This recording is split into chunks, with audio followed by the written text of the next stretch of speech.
This Film is Lit, the podcast where we finally settle the score on one simple question.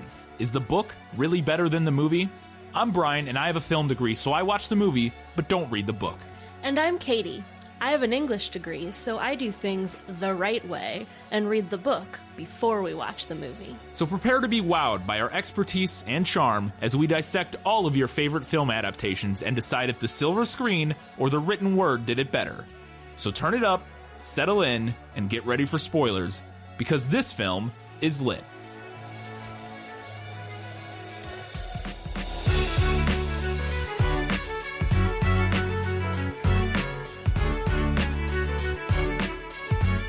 One of the greatest horror films ever made from one of the greatest horror authors of all time. It's The Shining, and this film is lit.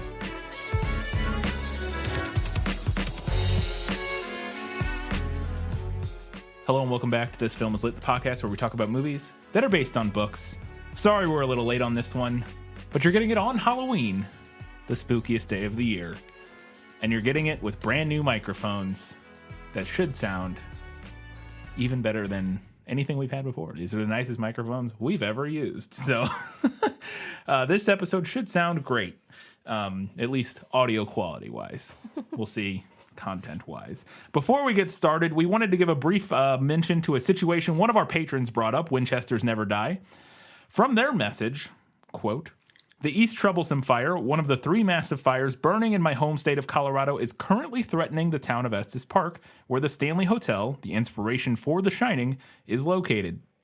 The town has been under a mandatory evacuation order for the last 2 days, along with a number of other nearby towns up in the mountains, and many people have already lost their homes. I live less than an hour from Estes Park and visit it often. In a non-COVID year, I would have been planning to go up there for the horror film festival they host at the Stanley every Halloween. If you would like to help, you can visit coloradoresponds.org/wildfires.html. I don't know if the HTML is necessary, probably just /wildfires, for links on ways to donate or volunteer." And this is them again. "Reading The Shining has actually been a bit of a balm to my soul as these fires rage in the mountains just out of my sight. Stephen King really captures the Colorado setting in a way I have seen few authors do well." So yeah, if you want to donate or help, go to check out coloradoresponds.org/wildfires. All right, it's The Shining. We almost recorded this episode 3 days ago. We have all of our segments, including our very first segment, Let Me Sum Up. Let me explain. No, there is too much. Let me sum up. So Jack Torrance, his wife Wendy, and son Danny, who, side note, is psychic and has an imaginary friend named Tony, travel to the Overlook Hotel, a remote resort in the mountains of Colorado where Jack is tasked with taking care of the hotel during the off-season. The family sets in to spend several months in complete isolation in the hotel. Jack also hopes the seclusion will help him further his efforts at becoming a real writer after years of teaching to make ends meet. After a month alone on the grounds, Jack begins to lose grip with reality as he slowly descends into madness and falls back into abusive behavior patterns, culminating in Jack completely breaking and attempting to murder both Wendy and Danny. Are his actions a result of vindictive spirits or his own inner demons? We may never know. But ultimately, Jack fails, and Wendy and Danny are able to escape the Overlook Hotel, leaving Jack to freeze to death in the snow. Oh, spoilers, by the way. Which that segment always has spoilers. So, and you said the book that's broad strokes. Broad strokes. The book is the same-ish. Yes. Okay. Broad strokes. Broad strokes. Broad strokes. Let's get on to our next segment. 2 weeks in a row, right? Mm-hmm. Goodness. We've got Guess Who. Who are you? No one of consequence. I must know. Get used to disappointment. Okay. We've got a couple here. I think these will be fairly easy. He stood 5'5", and when he moved, it was with all the prissy speed that seems to be the exclusive domain of all small, plump men. The part in his hair was exact, and his dark suit was sober but comforting. Well, nobody in particular that strikes me as. My guess would be that it's Jack. Now, Jack Nicholson in the movie is neither particularly short nor plump, and he doesn't really have a part. I guess this could be like the hotel manager, like the owner of the hotel, potentially, but he's not short or plump in the movie either. Dark suit. They're all wearing suits in the beginning, including Jack, who's is like a greenish, I think, almost like a, from my memory, almost like a kind of It's a very 70s brownish like scene. Yeah. It really is. And we talked a lot at length about their neckties in that scene and about what was going on there. I want to know what their neckties are made of in that scene, because they look like they're made of that like cheap waffle material. That like really cheap, really cheap hand towels are made of. It does. I don't know what those are, but they're wild. They don't make ties like that anymore. No.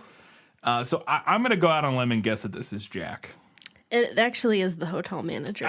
Okay. It's Ullman. That's right. I couldn't remember his name. Yeah, he's only in like the first He's scene. only in the first little bit of the movie. He's in more of the book. Okay. Kind of. Heads turned when she came into the lobby, her golden hair spilling across the shoulders of the simple navy dress. The hem of the dress stopped a modest 2 inches above the knees, but you didn't have to see more to know that they were good legs. She's got good gams. All right, Stephen King. Well, now, there's very few female characters in the movie. Honestly, there's like one, arguably two, if you count the ghost lady, dead lady in the bathtub. And I doubt this is her. But I mean, I guess it could be her if maybe she shows up in the beginning somehow in the book as like an actual person, but then is like comes back as like a ghost or something. I'm gonna say that this is Wendy, even though it doesn't fit Wendy particularly from the movie. It is Wendy. Okay. Yeah, she does not have blonde hair. Mm-mm. And I don't think she ever wears a dress in the movie from my memory. The first scene she might. I feel like before they get to the hotel, she had on like an overall dress kind of a thing. Yeah. Yeah, once they're in the hotel, she's like exclusively in like pants and sweaters and jackets and that kind of thing.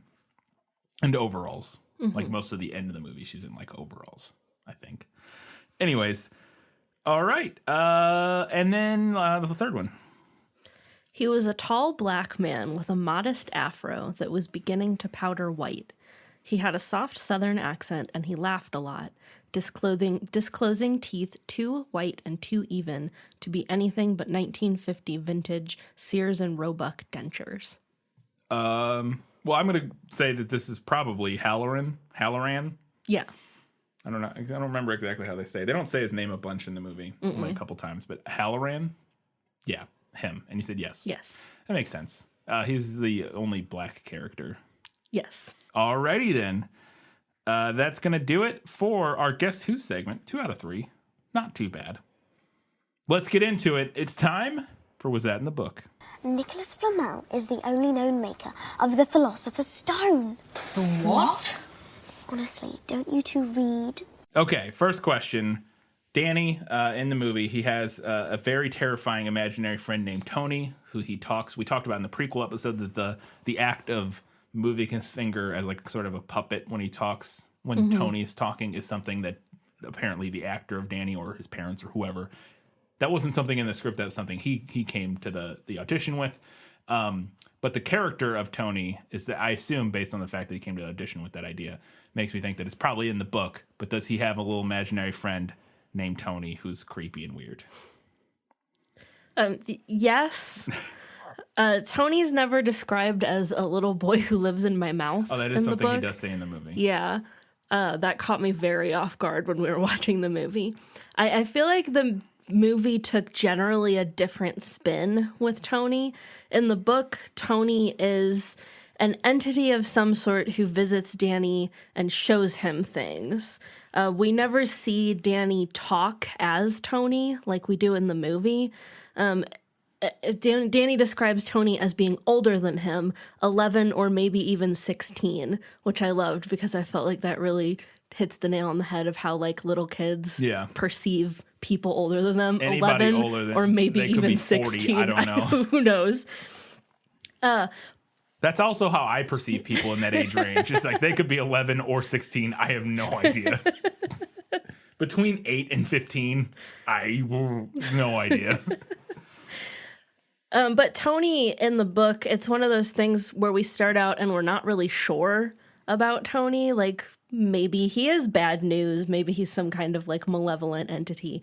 But it turns out that he is not malevolent. And later on in the book, it's very strongly implied that Tony is actually a future version of Danny. Interesting. Because I was wondering, trying to parse out in the movie, and this is the first time I've watched the movie in quite a while, if it's basically if Tony was essentially like the name he gave to the thing that made him psychic, like how because he has visions, of things that will happen or whatever. But it does seem like that because he has when he has those visions, he like goes like catatonic in the movie or tends to, and it's like kind of has flashes of visions is what is implied in the movie. So that does seem like a separate thing from the whole Tony thing. Yeah. Kind of seems like a separate. This is probably elaborated a lot. So preface all of this again with neither of us have seen or read Dr. Sleep. And so that's a lot of the stuff with Danny, at least, is probably explored at much greater length because it's all about him from my knowledge. Yeah, I mean, I would imagine that it is explored much more in yeah. Dr. So there's Sleep, probably I would answers think. to some of those questions in terms of like more about Tony and whether or not, all that kind of thing. So just prefacing it, if you're like, well, duh, in Dr. Sleep, we find out, we have not seen or read. This is only on a reading of The Shining and a viewing of The Shining. So interesting. Okay. So this is something that's brought up very early in the movie with the doctor after Danny has a fit, or we don't see exactly what happens, but it's assumed he has like a seizure or something in the bathroom when he has a vision, and then the doctor comes to kind of check him out, and Wendy is talking to the doctor and talking about how Jack has a history of drinking and that he hurt Danny a while ago.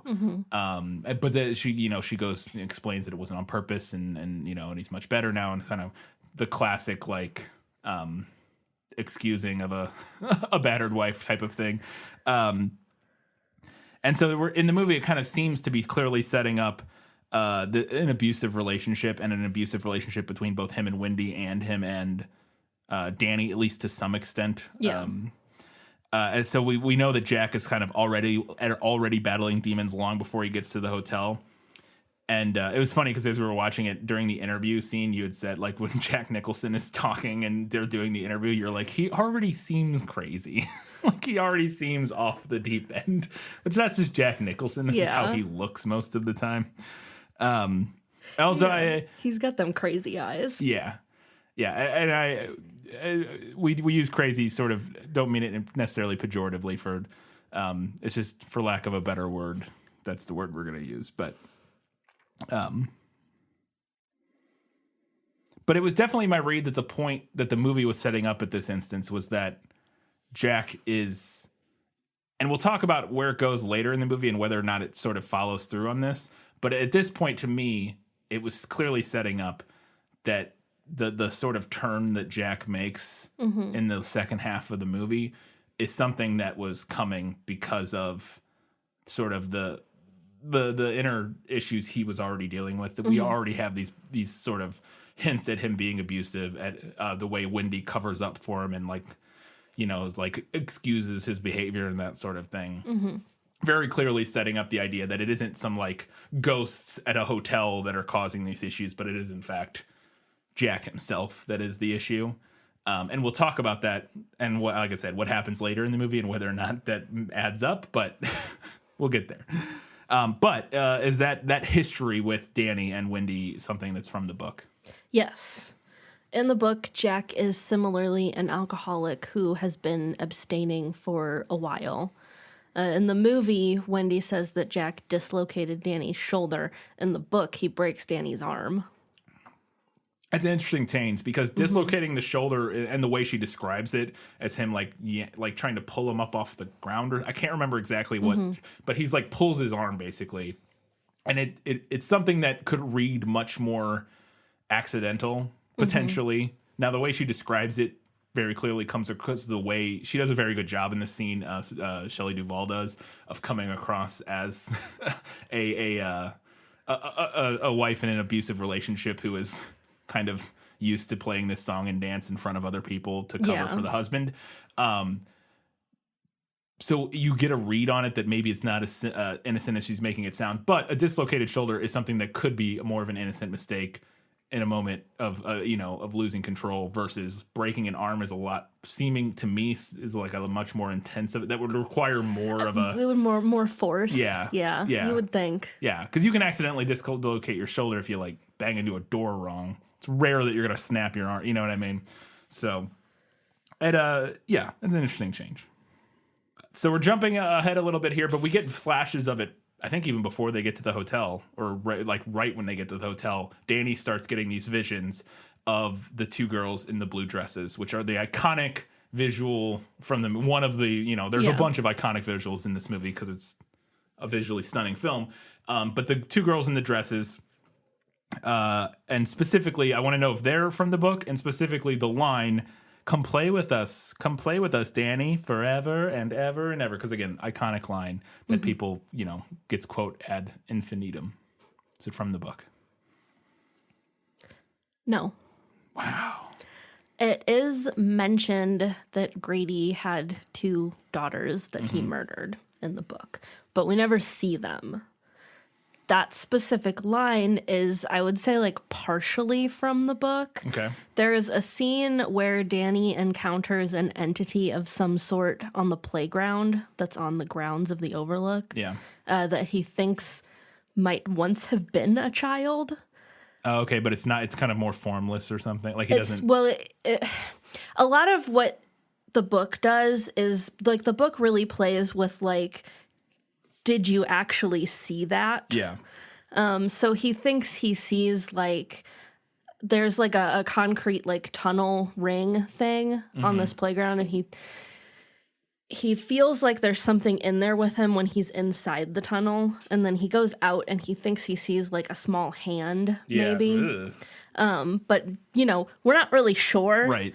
And then the book is not clear, like, if he actually hears this line being said, or if it's something that he hears in his mind, or if it's something that he supposes this thing might say. But anyway, the line is, save me, oh please save me. If you can't save me, at least come play with me forever and forever and forever. So yes, very clearly. Very clearly the by the inspiration for that. It's also a really creepy book scene, something that I would probably put in better in the book. Not necessarily that it's like if we're holding them up 1-to-1, but it's definitely like a really creepy scene. It sounds very creepy, the way you described it. I think the movie, similarly, that's one of the creepier scenes in the movie. There's a reason it's become an iconic scene that gets quoted and and made jokes of and stuff all the time, and has become part of sort of the cultural milieu. But it's a very good scene. But I could see. They're creepy in different ways. When you're seeing the girls there, that's its own. I mean, it spawned a whole genre of creepy little girl like horror movies. So I would imagine this is up there with the first. I think The Exorcist was a little before this, but it's also different in The Exorcist from my memory, versus like sort of the less like clearly ambivalent, more just like what's their deal? They're weird and creepy versus like a possessed child. So I think these might be the first just like off-putting, creepy little girls in the movie. Probably not the first. Probably not the first. Probably not, but maybe the most iconic. Yeah. Up until like The Grudge or something. Well, the fact that there's 2 of them is pretty. And they talk in unison. Yeah. So then we're introduced to the hedge maze in the movie. We're kind of getting a tour of the grounds. And then we see the hedge maze, which becomes a pivotal part at the end of the film. Is the hedge maze at the Overlook Hotel from the book? No hedge maze in the book. No hedge maze. No hedge maze. Oh, okay. Interesting. Well, we'll talk about it, I guess, later about how the book ends. Then, and we know going in that there are lots of changes. Yes. This is famously one of the, it deviates quite a bit from the book. So, is Danny psychic? It sounds like we've kind of discussed it so far, but is Danny psychic? Also, is Halloran psychic, and do they talk about it? Does Halloran realize, and do they kind of like chat it out about them being psychic? Because that's in the scene in the movie, we get kind of like an exposition-y, like Halloran kind of explains, okay, you're psychic. I can tell you're psychic. Oh, you've been psychic for a long time. Me too. Like. Yeah, it's pretty similar in the book. Halloran realizes that Danny has The Shine. Shining, yeah. The Shine, yeah. And kind of orchestrates like an opportunity to speak with him alone without his parents there about that. So we do get a lot of the exposition about Danny's powers from Halloran. Gotcha. This is a thing in the movie that I find incredibly cool, and I want to know if it's from the book, is that Danny rides his big wheel around through the hallways of the hotel, and this is we follow him around with a Steadicam. This is also one of the first sort of innovative uses of the Steadicam, that shots where the camera's following him like that, because normally you would have to do that those kind of shots on a traditional like dolly system, which requires like tracks on the floor, which they use for other parts of this movie, but for those hallway shots they used a Steadicam or an early version of it, which allows you to be completely mobile with the camera as opposed to being on train tracks essentially.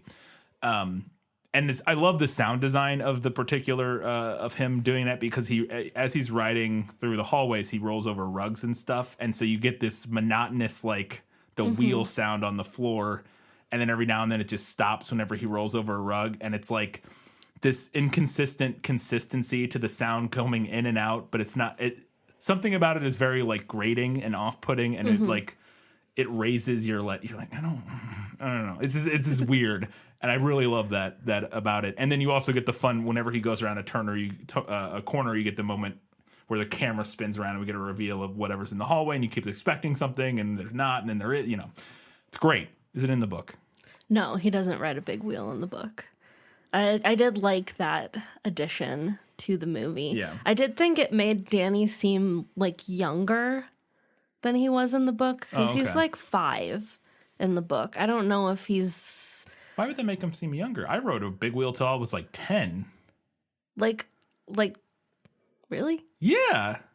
What? Why would you not? Until I was too big to ride one. Probably maybe not 10, but like 8, 9, I was riding a big wheel. I don't know. It just looked very small to me. I didn't have one when I was growing up, so I don't know. Well, I mean, I rode it until I started riding a bike. But I don't remember how, you know what I mean? I don't remember. I was probably 10 or so when I started riding a bike. I'm guessing. I don't remember at all those. It's the same thing where I can't tell what age kids are. I don't remember what age I learned to do stuff like that. But I rode a big wheel. I had a big, like a metal, like a good, like similar to his, I think. Like a really nice big wheel. Like there was the cheap plastic ones. I had like one of the good ones that was metal that I think I got from my brother. Because they started making them out of plastic eventually. But back in like the 70s and 80s, they made them out of metal. And my brother had one, and so I got his. So it was like a really good one. But I rode it until I couldn't fit on it anymore, or until I started riding a bike. But I was at least 5. I mean, to me, it just like it looked very small, and I felt like it made him look very young, which maybe is what the movie is going for. Yeah. In the book, he's like I said, he's 5, but he's also like a creepy too adult kid who knows 5. too much. Which he is in the movie to some extent. He does have that. He has a sort of knowing look, and he kind of, he talks probably more maturely, or like at a reading level that is maybe slightly above what you would expect somebody his age. Yeah, I love that in the movie. So it's a good addition. Room 237. I said this wrong. Well, you mentioned it, and this is the question. Is room 237 the creepy room in the movie where all the ghosts are? From the, as I said that, something terrifying. I think that I put the microphones in that thing. I think they shifted. Something in our closet just moved. In the closet. It's the old microphones, actually. Terrible closet to hide in. It's open all the time. Yeah. No, I like I said, I just set the old dead microphone. It's the spirits of our dead microphones in the closet. But yeah, is it room 237 from the book? In every way but the name, it's room 217. Oh, but the same that is there's a room where everything goes down. We talked about this during the movie, that we speculated why they would make that change. And I'm sure there's that documentary I talked about called Room 237 that is like all these conspiracy theories about the movie and the moon landing and all this stuff. And I'm sure there's some conspiracy theory idea for why the number has changed. But we speculated it probably just has to do with like that being an ideal room for where they filmed it, or location-wise. It's possible. I've never been to the Stanley. we have a couple listeners who have, so maybe somebody can tell us. We have one listener in particular who used to work there. Yeah. Maybe there's not a room 217. Well, they didn't film at the Stanley. I thought It's they based did. on the Stanley. No, they Wait, filmed where at did a they different. film? I think they filmed at a different hotel. I meant to look this up. I don't think they filmed at the Stanley. That's where Stephen King drew inspiration from, but I don't think they actually filmed there. The Shining. Oh no, it was okay. So the Stanley was served as the inspiration for the Overlook Hotel in Stephen King's novel, and as the filming location in the 1997 TV miniseries. Oh, So they okay. did film there for the 97 one that Stephen King wrote and produced. Timberline Lodge in Oregon served as the exterior for the movie. I'm not seeing, on a very quick glance, I'm not seeing where the interior. the interior was filmed. Yeah, because I'm gonna look through Wikipedia here really quick, but I would think that they wouldn't like build that whole thing on a sound stage, right? I would Yeah. think they would just film on location somewhere. the lobby and lounge of the Overlook Hotel was modeled on the Ahwahnee Hotel and was created at Elstree Studios. Okay. So the lobby and lounge was in a studio. Kubrick had sets constructed on sound stages at EMI Elstree Studios in Hertfordshire, England. Some of the interior designs of the Overlook Hotel were based on those of the Ahwahnee Hotel in Yosemite. He used several stages at EMI Elstree Studio in order to make all sets available during the completion so he could shoot in chronological order. At the time, the set for the Overlook Hotel was the largest ever built at Elstree. So they did build they it. did build the whole set. So then it I sounds have no like. idea why they would change that. And just the exterior. Yeah, because I assumed, we both Right, assumed we that it was like a assumed different that- hotel. I assumed it was a different hotel. That would be like maybe there wasn't a room 217 or maybe room 237 just had like the best bathroom set up because you need that like long Right. shot down the bathroom. But if they built it, yeah, I don't know why they would change that. That's Here we a go. Weird I Googled. random change. In the film, it was changed to 237. The Timberline's management asked Kubrick. Okay, so Timberline, the hotel that they filmed for the exteriors, asked Kubrick to not use 217 as they feared guests would no longer want to stay there. And they changed it to 237 because there is no 237 at the Timberline Hotel. So it's like the opposite like the of what we opposite. thought. Okay. 217 did exist at the Timberline, even though they didn't film interiors there. But 237 doesn't exist, and they were worried people wouldn't want to stay there. So they're like, change it. And so they changed it to a non-existent room so that it wouldn't ruin the Timberline Hotel's booking for room 217. That's hilarious. I feel like they were looking at that the wrong way. I feel like Yeah. that would make people want to stay there. You would lose some people, but you would gain other people. You would Like, gain more people, I feel like. I feel like, yeah, for sure. All right, that was a whole rabbit hole. That was interesting. I'm glad I was able to do that quickly on the fly. Saves me from having to cut this in later.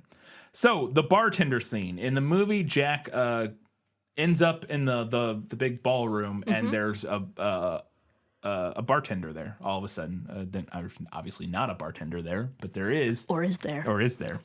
Well, when I say there's not a human bartender, Right. there. Whether or not there's a ghost one or not is up for debate. And I thought this scene was really interesting because Jack then goes on to he gets a drink and he's sort of ranting and raving to this bartender in sort of a traditional, like, holding court with the bartender type thing. But part of it is he's justifying his behavior in the past. He goes through this whole big long exposition of like, I would never hurt him. The one time I did hurt, like he goes through this whole evolution of like, I'd never touch him. I'm a good dad. He goes, well, there was one time, but yeah, it was an accident. And like he goes through this evolution. He goes, if I did hurt him, I would never do it. Kind of like this sort of justifying everything to himself. And you can see him sort of devolving. And it's a really interesting scene and really well done. But is that scene from the book or similar scene? There are a few bartender scenes pretty similar. They tend to focus more on Jack's alcoholism in the book. But he is pretty much constantly internally trying to come to terms with having hurt Danny. You know, in the book, it is clear that Jack has some abusive tendencies and patterns. It's also clear that he, like, tries really hard not to. Yeah. And near the end, when he's, like, truly unraveling is when he starts to, like, really hardcore justify it to himself. Yeah. Like, I hurt him, but he deserved it. Yeah. I think the movie maybe tried to go for the same kind of feel, and Yeah. because I think a lot of people do find Jack more sympathetic than I did on this viewing in the movie. I think part of that is it suffers a little bit from the condensed time frame. It's a relatively long movie still. It's like almost 2.5 hours, but even still, you have to skip a lot and Right. sort of get to the action at the end. Yeah, and you can't be in a character's head Yes. in a movie the way you can in a book. You get to do it a little more in this movie than others, at least with Jack, because he does spend a fair amount of time talking to, Yeah. himself or ghosts or whatever, because he is kind of losing it. But I do get the idea that he's supposed to be sympathetic and that he's not just an abusive asshole. Like he's not just that. It's very clearly not something he's like fine with or whatever. But I think he comes across, at least to me in the movie upon this viewing, he came across less sympathetic and more clearly as just like sort of the villain of the movie kind of than I originally remembered. And I think part of that is is so very quickly in the movie jump into like sort of justifying and excusing his actions versus feeling bad for them. It's a much quicker jump than Yeah. what you get in the book. Yeah, and I think that is mostly just due to sort of the nature it's of movies. Truncated timeline. Yeah. And Okay, so moving on, this is very little detail, but it's an interesting one in the movie. As things start to go bad at the hotel. We cut to Halloran hanging out in his I guess he lives in Florida or something like that during the off season. He has a home in Florida, and he's in his bedroom, and the camera pulls back from the TV that he's watching, revealing some very specific wall art. And then both walls, over his bed and over the TV, have very large pictures. I think they're pictures of nude women. yes. Is that from the book? No. Is that described in the book? Okay. I thought that was If he interesting. has those pictures, they're not specifically mentioned. So that was a choice of the writing team and Kubrick to, I don't know, it's interesting. Yeah. This is interesting. I guess it's just to give him some interesting characterization, because he doesn't have a lot of time.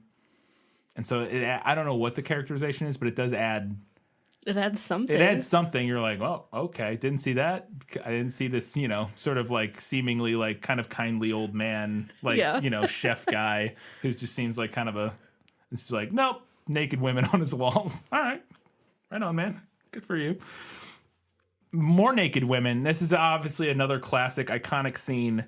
Jack goes to investigate room 237 in the movie, where originally Wendy had thought Jack had harmed Danny, and that he had because he had bruises on his neck. Yeah. We see in the movie, and arguably it is Jack, but now Danny has told her, no, there's a woman in room 217 or 237, and she tried to choke me. And Wendy's freaking out until it has Jack go investigate. Jack goes, investigates, and finds a beautiful naked woman taking a bath, who then exits the bath and they make out. Mm-hmm. And then it's revealed she's not a beautiful woman. She's a decaying old lady corpse person. Is that whole scene? Because it's, again, another iconic. This is another moment that is recreated in the another movie that we've done. Ready Player One, when that whole Shining sequence was added for the movie. Like, none of that was in the book, and this is one of the moments. I think the bathtub scene, it gets like a nod or something. It's not in the movie, obviously, because it's like a PG-13 movie, but it's from the book. There is a dead woman in the relevantly numbered room. Gotcha.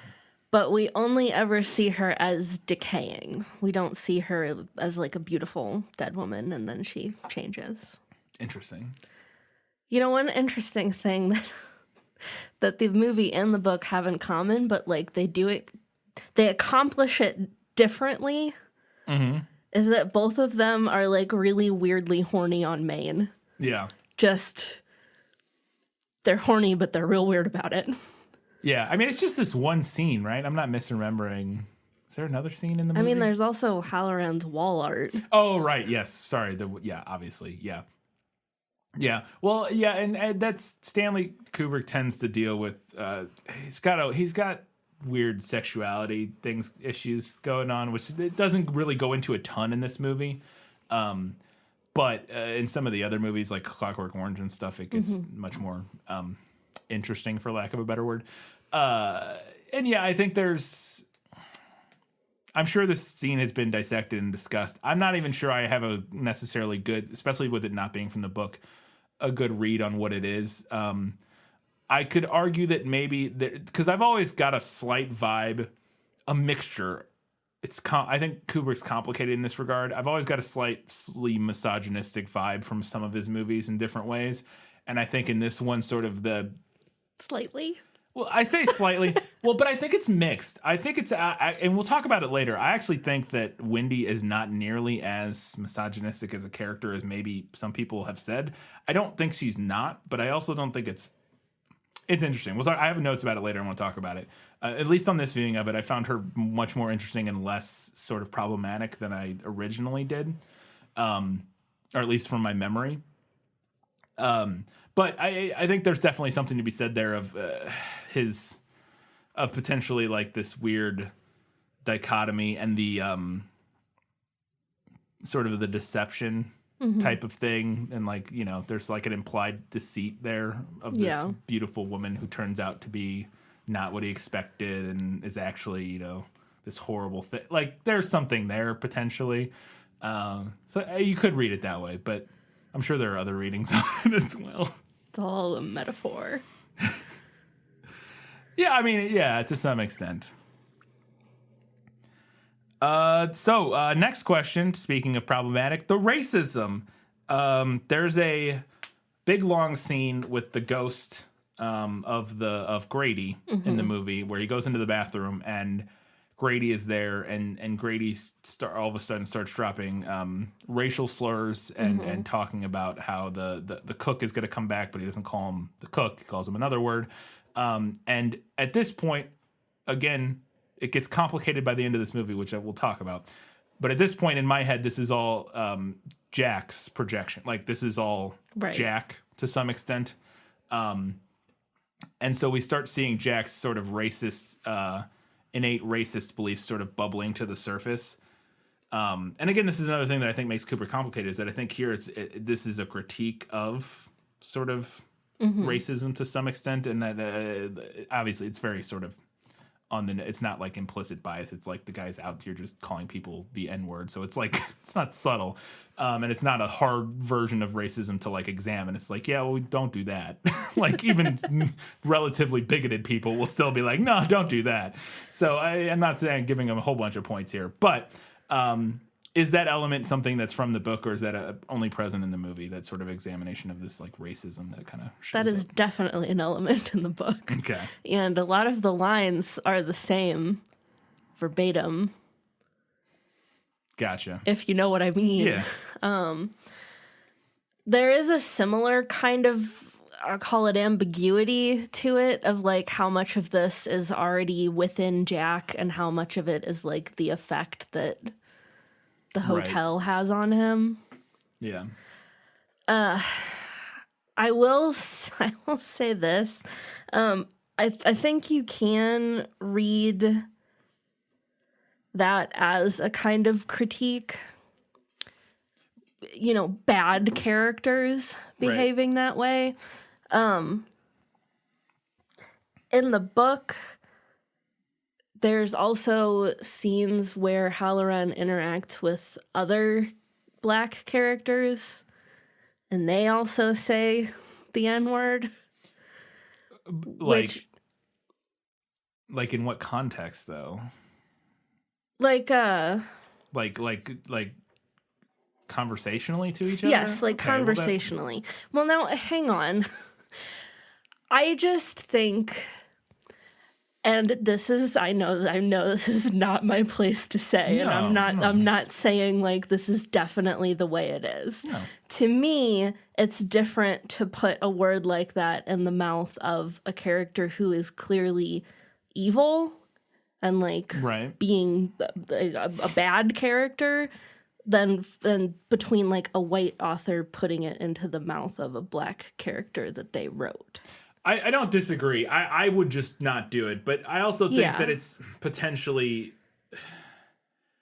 if you're trying to write like convincingly within if you're writing a conversation between black characters in a context where, because within black culture it is not uncommon to use the N-word, conversationally, Right. and without any negative context. And so, yeah, I just wouldn't write that because it's not an experience I have that I would even feel comfortable writing about. Yeah. But I'm saying if you were, I don't think it's necessary. It feels different to me than, I don't know. I'm not gonna call like a judgment call on it either way. Right. Just like, if you haven't read the book and maybe you'd like to read the book, just like keep that in mind if that's something that's gonna like really bother surprise. you. Yeah. Because it kind of blindsided me. Yeah. Okay, that's fair. So this is a specific line that is another kind of iconic line from the movie that Grady, when they're in the bathroom discussing, and Jack is talking to him and is like, "You were the caretaker." And at this point, Grady is like a butler or something. He's like a server. And he says, "You were the caretaker." And Grady says to him, "No, you were the caretaker. You've always been the caretaker." Yes, that line is in the book. Nice. Danny yelling "Red Rum," because that line, he yells "Red Rum" a lot in the movie. Yes. In a very creepy way. He's like, "Red Rum! Red Rum!" It's kind of like a very high-pitched, like, I hated "Red it. Rum! Red Rum!" I hated the whole I hated it. It's weird. It sounded like he was trying to do like a really bad Gollum. It's interesting. Oh, well, that's late. Yeah, especially later. He's like, "Red Rum." Yeah. Red. Like that scene where he says it over and over and over and over again, where he's like getting the knife and stuff. Yeah. He's like doing like a weird, like, "Red Rum, Red Rum." It's all right. First that one, and then following up after that scene, he then Wendy confronts him, and she's like, "Danny," and he goes, "Danny's not here, Mrs. Torrance," or whatever, because it's Tony now or whatever. Yeah. Are those lines from the book? Red Rum is from the book. Danny doesn't ever yell it. Okay. The line, "Danny's not here now, Mrs. Torrance," is not from the book. Tony doesn't possess Danny. Okay. That really doesn't make sense given the book's version of Tony. Yeah. There is one part where Danny is like particularly traumatized, and he says Danny wants to go to sleep in what's described as a husky old man's voice. Okay. So There could be some maybe we pulled some inspiration from there there. of like a kind of a vaguely possessed type of moment. Yeah. Not necessarily possessed, but could have maybe read that way. And so they pulled that idea. Okay.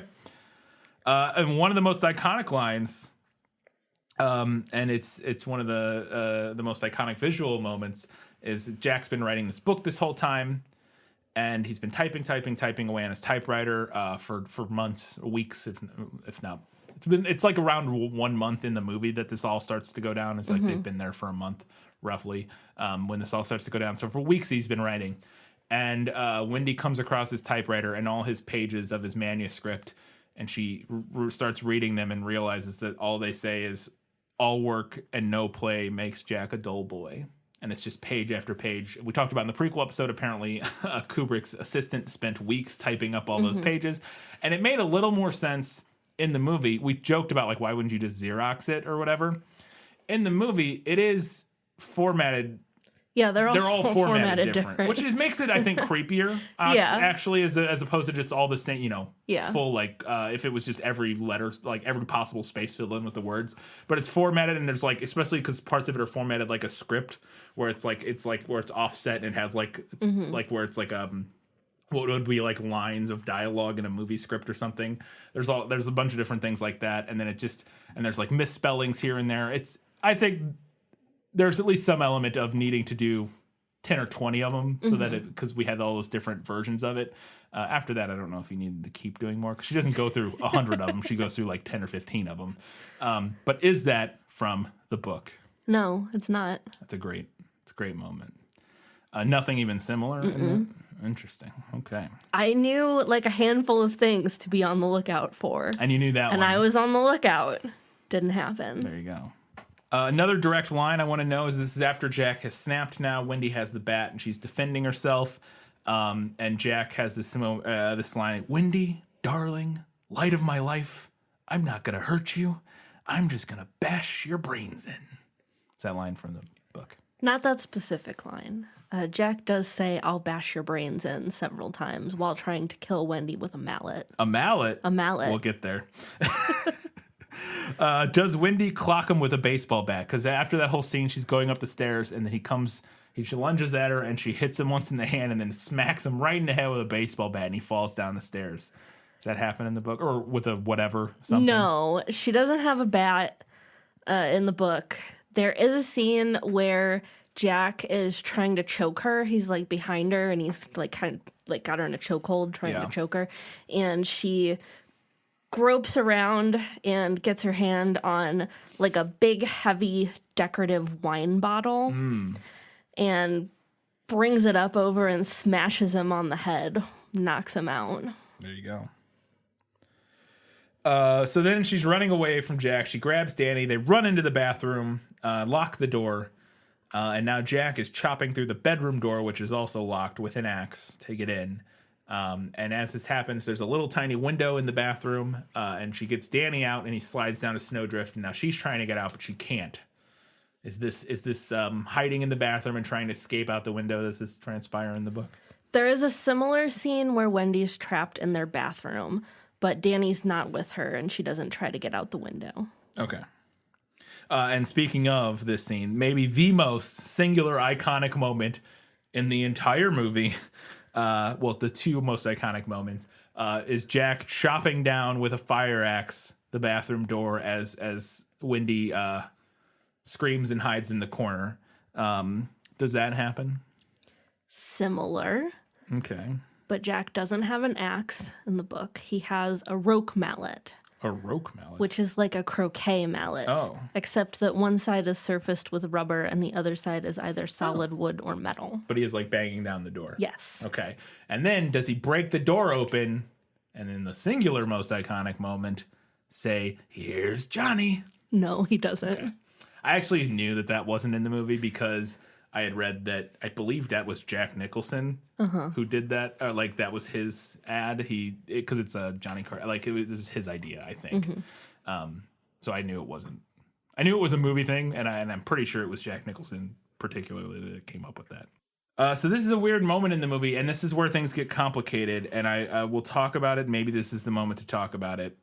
So does Wendy see a person in a pig costume with another dude in a bedroom? That's my first question, and then we'll go from there. First of all, it's a dog costume. Is it a dog? It kind of looks like a pig, but sure, I'll say it's a dog. In the dog costume, yes, there is an entity wearing a dog costume in the book. And yes, it is a sex thing with it's the infamous previous hotel owner. Is that mentioned really in the movie? No. Yeah. Does Wendy see this? I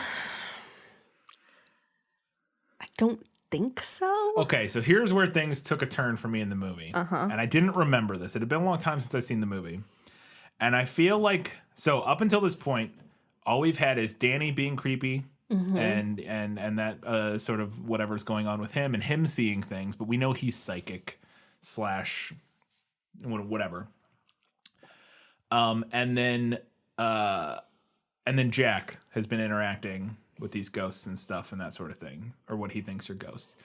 And so we talked about earlier how the movie set up this very early on with the doctor scene, this idea that Jack is, Wendy explains that Jack was an alcoholic and he was hurt Danny that one time, and we're sort of setting up this idea that has these inner demons and that this is where this is all going, and that the whole big turn at the end is actually maybe something more to do with him than it does to do with the hotel, potentially, is the read that I was getting. And then all of a sudden, Wendy's running around the hotel and starts seeing ghosts. Numerous situations. There's this dog costume that she sees with the sex thing. And then we also get which is a very creepy scene. I'll give it credit for that. Like the way the camera pulls around the door frame and she sees it in there and everything. But then she runs down to the lounge or something, and it's all of a sudden full of skeletons. Yeah. Which is a little, you thought it was a little pretty hokey. A little hokey. I don't disagree in that moment. But all of a sudden she's seeing all these things. And to me, this felt like it potentially, at least what I was getting from the movie, sort of thematically messied up what was going on. So before, with only Jack and Danny to some extent experiencing these things, it felt like maybe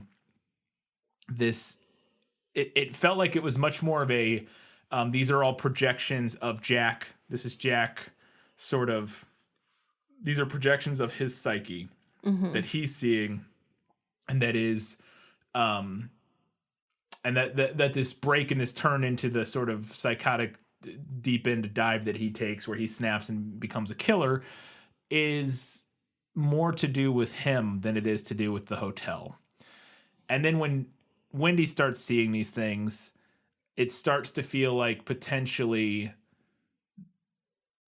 that's not the case, that maybe that is the hotel that is doing this to him to some extent.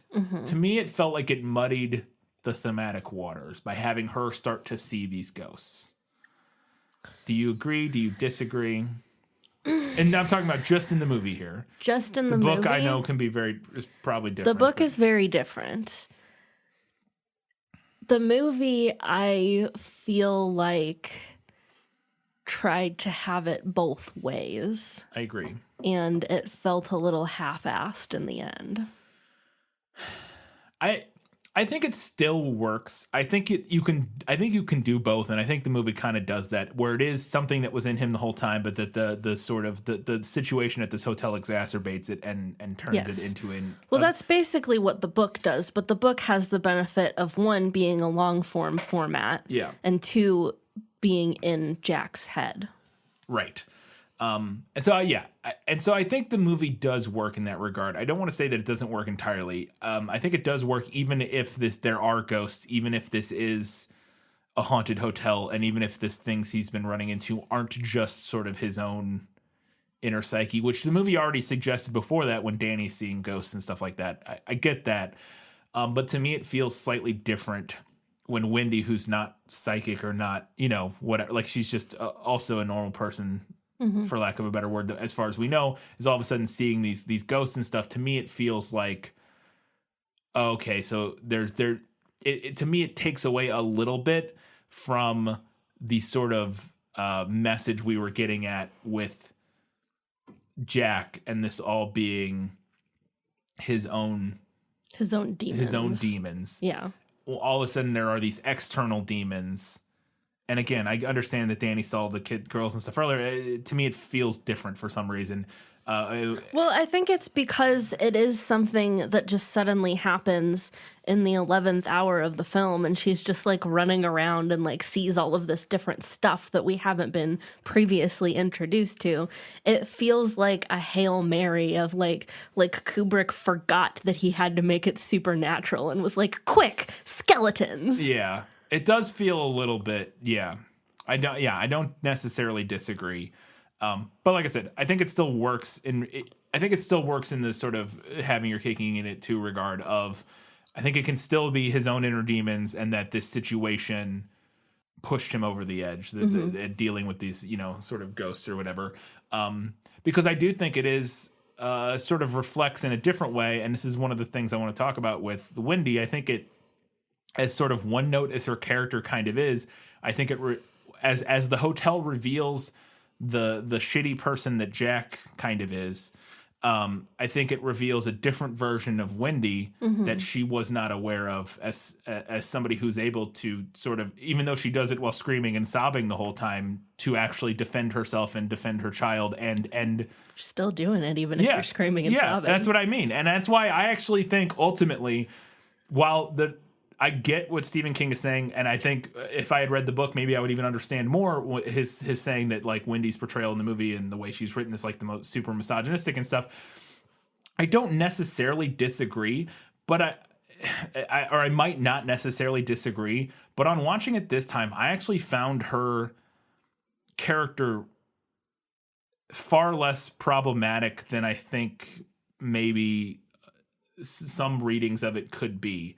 I have more notes on it later. I'll read them when I get to it, so I'm not just vamping on it now, because I actually wrote some stuff down about it.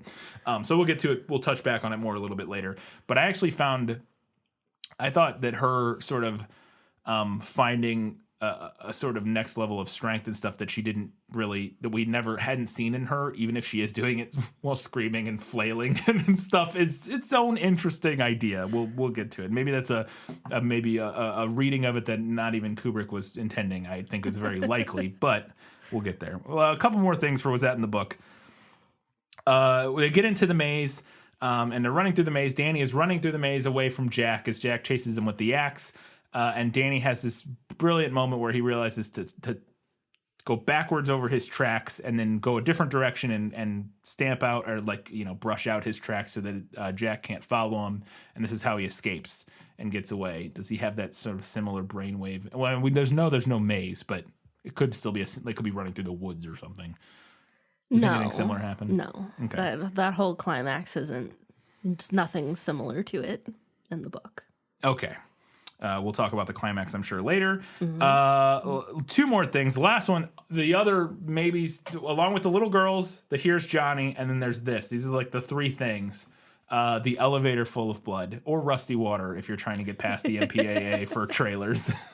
No, there's no elevator full of blood. Well, there you go. That is... No tidal waves of blood. An interesting... It happens several times in the movie. We see it several. We get moments of it several times, and they clearly flooded a hallway full of a bunch of red water. And because there's moments later where we see it where there's like furniture moving around because of the water, and it's like they holy built cow. that set and destroyed it. Yeah. Yes. Yeah. So no elevator full of blood. And finally, after everything happens, Jack freezes to death. Wendy and Danny escape. And then we cut inside of the hotel as music plays, and we zoom in on this picture on the wall, and it's a celebration from 1924 or something. I think that's the year. And it zooms in, camera keeps zooming into the picture, and then at the very front of the picture, it's 4th of July, 1924, we see Jack is there. He's always been there. Is that moment. No, that's not in the book. Okay. Is there any implication of anything like that, of him having always been there, or maybe he's a ghost, or I don't even know. No. Okay. I don't know how much well that works in the movie, other than just being like, ooh. What's... I'll talk about it later, but I'll tease this right now. I got a read on that apparently was not the common read on it. Oh, okay. So interesting. Stick around. Let's go ahead and talk about what was lost in Adaptation. Just show me the way to get out of here, and I'll be on my way. Where was it lost? Yes, and I want to get unlost as soon as possible. So this is something I found myself asking in the movie, and I wanted to know if it was in the book. When he goes to interview for this job at the hotel, to take care of the hotel over this winter, the hotel manager says, our people in Denver recommended Jack very highly. Mm-hmm. So why did Jack get this job? Why did he get recommended? Is it supposed to be mysteriously vague? We never find out why he took this job, why he heard of this job, why anybody... we don't know anything. It's just... And it could be simply as the ghost... it's, the machinations of the universe sort of brought it to... it could be... I'm fine with that. I just want to know if we get any more explanation in the book. All right, so... The reason that Jack gets the job. Okay, let's back up. So Jack used to teach at a boys' school, and he was fired because he lost his temper and beat a student half to death. Oh boy. Prior to that, he had a drinking buddy, Al Schlockley, who was on the school board, I think was what his thing was. Okay. And Al was also part owner, stockholder, maybe? I don't know. Part owner of the hotel, of the Overlook. And basically, gave Jack this winter caretaker job because he felt bad for him, and they used to be friends, and now Jack like is unemployed and like can't get a job because he beat a student half to death. That doesn't not jive with the movie. Yeah. That all could be true. Like, that could be true in the universe of the movie. I don't think there's anything that, like, negates any of that. We just don't talk about any of it. So it still could work. And if you're a book reader, you could get that, like, you know, we're highly recommended from our people in Denver. The people in Denver could be outshot. Like, it could be hit. It could You know be what him. It could be. And so, like, none of that necessarily goes against anything in the movie. So that is more context. That is interesting. And definitely adds a little bit to... Again, like the changing of the broken arm to the dislocated shoulder with Danny, removing the fact that he beat a student half to death does also sort of make him more of a sympathetic character throughout the course of the movie. Yeah. Whereas if we had all of that information going in, it would maybe be a little less so. And I even, again, like I said, still found him less sympathetic in this one than I did when I watched it the first time years ago. We've talked about this a lot, but in the book, we kind of discussed this, does it feel more like Jack's own mental break was forecasted by his previous actions, and this is him battling his inner demons, or more like a haunted hotel is messing with him and turning him evil? Or a little bit of both? It's both. Yeah, okay. It's definitely both. The book is an exploration of trauma above everything else. Jack definitely has a lot of demons. He has a terrible problem with his temper. He has been a raging alcoholic, among other things that I'll get to a little bit later.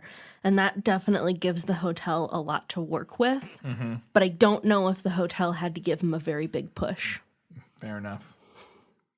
And finally, I feel like it's implied that Halloran knows Jack is losing it. Because so there's a scene in the movie where Halloran and Danny at the same time have like a vision, and they're both like spasming and, you know, like eyes wide having a vision. And Danny, I think, is seeing that Jack's going to try to kill them. And it's implied to me that Halloran's seeing the same thing and thus knows Jack is dangerous. But yet he's still... And he knows something's bad because he likes calling the police or the fire people or whatever, and he's trying to like get people to go up there and check on him. And he ultimately goes up there himself. But then when he gets up there, he just walks into the hotel in the movie and is like, "Anybody here?" Like he doesn't go attempt to have anything way to protect himself from a guy who seems like he knows is like snapping.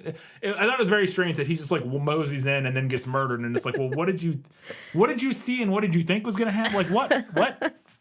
I'm not sure why the movie bothered including Halloran.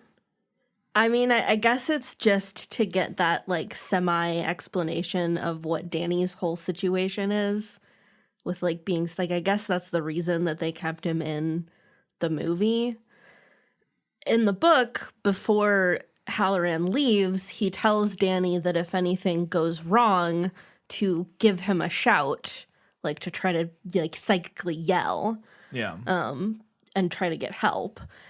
So that's what Danny does. Which I guess that could have been what he did. Yeah, in the movie. Maybe that's what it's about.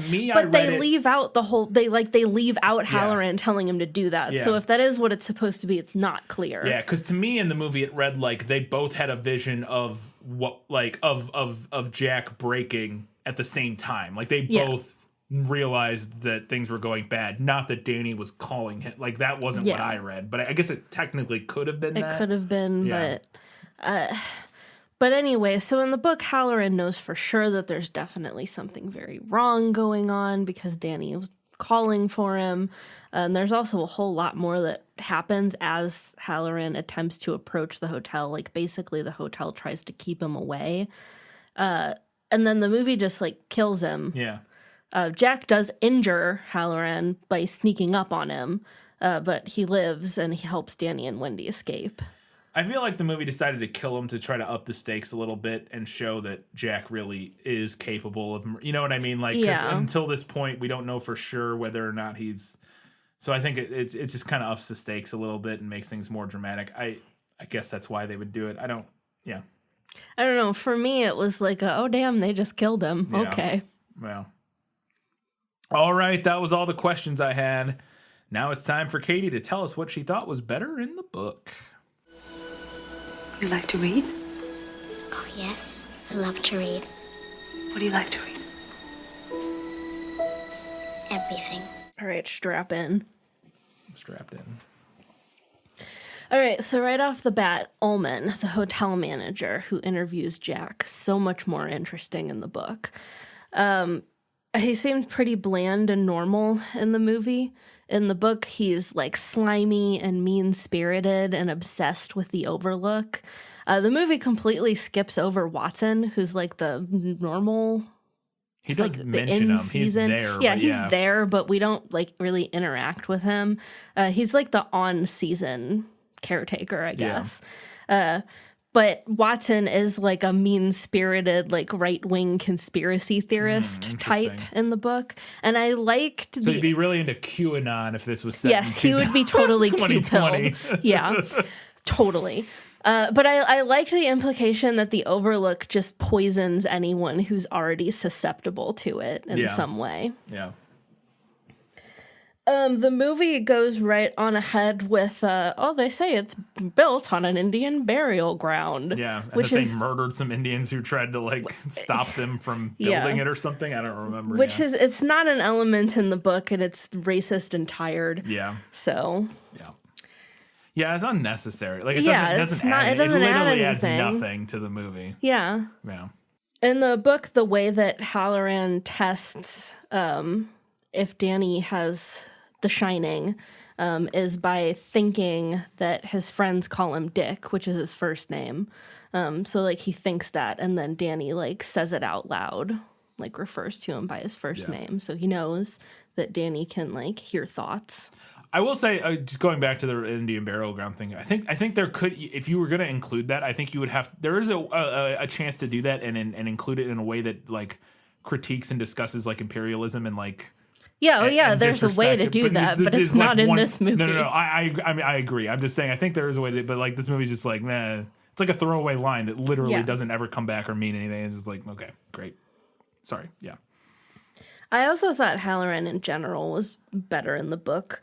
I felt like it seemed like he cared about Danny more and was, like, genuinely worried for him. Oh, really? I felt that way in the movie. I Did really you? like him in the movie. I mean, he was fine in the I think movie. he was. I think it was Scatman Crothers. I think he was Yeah. nominated for an Oscar. I think for this performance or something like that. I could be wrong about that, but I really like him, and I felt like he seems very concerned and like he wants to help. Like, Maybe it's just more that we spend, like, more time with him and, like, Yeah. in his head in the book. I don't know. That's fair. But I also, like I said, I don't really get why the movie bothered with his character. To Like, I explain just- the Shining and stuff, and I think he had to be in it. He plays a pretty pivotal role. I mean, he does get murdered, but up until he gets murdered, he's a relatively important character. Anyways. So the hedge maze, where did we say this was filmed? In the studio. The outside. Oh, Timberline. I don't know if that hedge maze is Those there, but hedge maze? Timberline Hotel or something. in So, Oregon. like, maybe they already had a hedge maze. I don't know. Yeah. But there's no hedge maze in the book. There are hedge animals that move when you aren't looking at them, which is really creepy. That is very creepy. I find that very creepy. Some of the stuff near the end of the book where they're like, the hedge animals like literally come to life and they're like attacking people, I think could have ended up looking really hokey. Yeah. But I think about how creepy hedge animals that like subtly change position every time we see them could have been. Now I'm a little bit biased because I already think hedge animals are really scary. Yeah. But I think that could have been really creepy. I like the maze a lot. I think it's really creepy. I think I think the end of the movie is a really effective ending. I don't disagree that the animals move, that whole, if they're like the weeping angels from Doctor Who. I think it could have been really effective and cool, but I do like the hedge maze a lot. And speaking of the things of them changing while you're not looking and stuff, I didn't notice it watching the movie this time, but there has been a lot of sort of dissection of the movie that the hotel itself, if you keep track of while you're watching the movie, of where certain rooms are, like the kitchen and stuff, in relation to other rooms, that over the course of the movie, as people go from room to room, that actually changes. And that has to do with like the way because they all shot it on a sound set or like on studios and stuff, that they somehow supposedly, I think I remember reading this or seeing a documentary or something about this, that they intentionally made the interior of the hotel not consistent as a way to like, and that kind of reminds me of what you're saying with like the things moving while you're not looking, that kind of thing. There's a scene early in the book where Jack clears a wasp nest out of the roof. And he kills all the wasps. He uses like a chemical whatever thing. So he's just got like this big, like gnarly looking empty wasp's nest. So he gives it to Danny, like this is like a cool thing, little boy. And then the wasps like come back to life. So that's like really kind of how the book kicks off this idea of like what is real and what is not, because it's like, sure, maybe there were still some wasps in there, but he's so sure that he got them all. Yeah. Like, where did the wasps come from? Yeah. There's this old-fashioned fire extinguisher in the book. It's kind of a recurring symbol for Danny. It's like this old-fashioned, like, hose thing that's up on it's up on the second floor near room 217. So it's like this old-fashioned, like, hose that's wound up on the wall. Like a hose would be. Yeah, like a fire hose. Yeah. And Danny's afraid of it because he thinks it looks like a snake. And then there's one point where Danny is alone near it, and it falls partly off the wall, like unprompted. And then he has to go past it, and as he's like walking away from it, he imagines it chasing after him, or maybe it actually does chase after him. Yeah. Jack becomes totally obsessed with the Overlook in the book. He spends hours and hours digging through like all this paperwork in the basement, and there's like this old scrapbook that he finds that like details all of the sordid, like murderous events that have happened in the hotel's history, and it becomes like this huge obsession. He wants to know more and more about it, and he's like constantly digging through these papers like, I'm gonna find it, but we never really know what it is. Yeah. Interesting. Yeah, that could have been cool. Overall, and this is a fault of the format. Not a fault, but a necessity of the format. At least to some extent, yeah. The movie skips over a lot of the book's exploration of trauma. In the book, we get way more backstory for both Jack and Wendy. In addition to what happened at Jack's previous job and Danny's more grievous injury, there's also much more about just how bad of a drunk Jack was, and it got really, really bad. And we know also how serious his anger issues are. We also know that Jack and Wendy are both from dysfunctional homes. Jack's father beat the entire family, and at least one specific time that we know of injured his mother badly enough to put her in the hospital. Part of the root of Jack's hatred towards Wendy is that she reminds him of how his mother tolerated his father's abuse. It's also implied that Wendy's father may have been sexually abusive and that Wendy's mother blamed her for it. So this family is really the perfect storm of unconfronted trauma. Yeah. And Lord. It just manifests within this hotel. Yeah. Speaking of how it manifests, there's one point where Jack has a nightmare about his father and hears his father's voice coming through the CB radio telling him to kill Wendy. And he smashes the CB radio and then wakes up to see that he's actually smashed it, which is how the radio goes out in the book. He doesn't take the batteries out of it. Yeah. I don't think they're batteries, but yeah.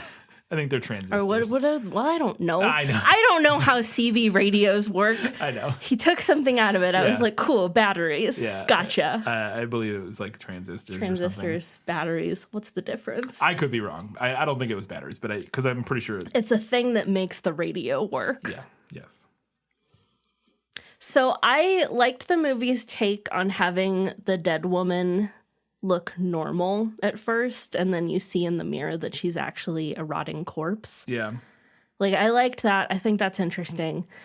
However, I'm a really big fan of what you don't see is what's really scary. Like, I'm a big fan of that approach. Yeah.